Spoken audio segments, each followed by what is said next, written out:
সময়ের সাথে সাথে হারিয়ে যাওয়া সেই পুরনো দিনের ফ্রি ফায়ারটাকে কেন জানি না বেশ মিস করছি। দিন শেষে এই গেমটার উপরে রয়ে গেল আমাদের হাজারো অভিযোগ। কোনো একদিন যদি শোনো হুট করে এই ফ্রি ফায়ার গেমটা থাকবে না, তখন কি হবে ভেবে দেখেছো?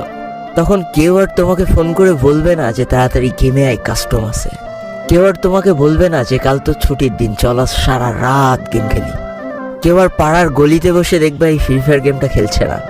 তখন হয়তো আর খেলতে খেলতে নেটপিং 99+ হবে না, আর এক বুক হতাশা নিয়ে গেরিনাকে গালাগালি দেওয়াও হবে না। তখন হয়তো কেউ আর তোমাকে বলবে না যে আমার ফোন তো ভালো না, তোর ফোন ভালো, এই জন্য তুই ভালো পারিস।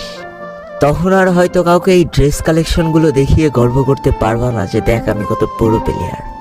কেউ হয়তো গেম খেলতে খেলতে আর তোমাকে বলবে না যে আমার সামনে এক স্কোয়াড আছে, আমার ফোন ল্যাগ করছে, তাড়াতাড়ি আয় বন্ধু আমাকে বাঁচা। কেউ আর হয়তো তোমার কাছে কাকুতি মিনতি করে বলবে না যে শেষবারের মতো রিভাইভ করে দাও। তোমার হয়তো সেই দিন আর এই অল্প টাকার ডিভাইসে ল্যাগের যন্ত্রণা সহ্য করে আর এই গেমটা খেলতে হবে না। পড়ে থাকবে লাখো লাখো ফ্রি ফায়ার লাভারদের আইডিগুলো, যাদের পাশে আর অনলাইন লেখাটা কখনো উঠবে না। তোমার শখের আইডিটার বইয়াপাসের লেভেল হয়তো আস্তে আস্তে শূন্য হতে থাকবে। কোনো একটা দিন তোমার সেই পুরনো ফ্রি ফায়ার আইডিতে ঢুকে একটা দীর্ঘ নিঃশ্বাস ছেড়ে বলবা যে ইস, কতই না ভালোবাসতাম এই গেমটাকে। কত নির্ঘুম রাত কাটিয়েছে এই গেমটার জন্য। সেদিন তোমার এই পুরনো স্মৃতিগুলো মনে পড়ে অনেক কষ্ট হবে, কিন্তু তারপরে এই গেমটা আর খেলতে মন যাবে না। আজকের দিনের ফ্রি ফায়ার প্লেয়ারগুলো বর্তমানে এই গেমটাকে যতটা বেশি ভালোবাসে, তার থেকে কয়েক গুণ বেশি ভালোবাসতো যারা ওল্ড প্লেয়ার।